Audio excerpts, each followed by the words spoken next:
on est dans des bâtiments qui vont devenir des structures beaucoup plus pérennes puisqu'elles ne sont pas encombrées d'éléments qui perturbent leur évolution dans le temps. C'est la modularité dans le temps. Quand on a conçu une architecture où certes il y a des points durs qui seront par exemple les circulations verticales, celles-là elles vont pas bouger, mais le reste finalement c'est la notion de plateau libre.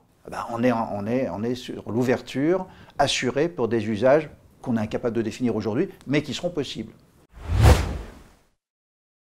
C'est la technologie qui nous intéresse. Elle s'appelle Rector, tant mieux pour Rector. Je pense que c'est l'avenir et qu'il faut encourager les architectes à sortir du train-train des solutions classiques. En matière de logement, la France est une exception culturelle. Partout ailleurs, en Europe du Nord, en Europe du Sud, on construit le logement en poteau-poutre ou en poteau-dalle.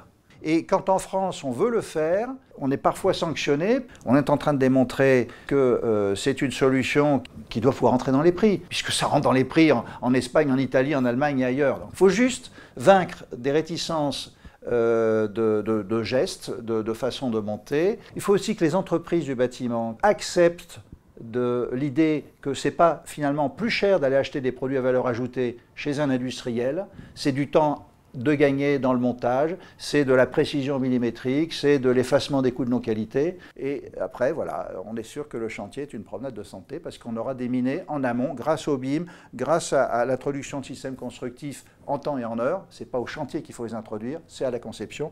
Eh bien, on aura des bâtiments qui s'inscriront très facilement dans les objectifs de la réglementation à venir 2020. Arrêtons de faire des bâtiments qu'il faut démolir tous les 30 ou 40 ans parce qu'on a été assez bête pour faire des choses fermées, non ouvertes et non évolutives. L'architecte n'est pas contraint, cette technologie ne dicte pas une architecture. Voilà. Il n'y a aucun risque sur l'uniformisation de l'architecture qui se réduit à des systèmes de poteaux-dalles.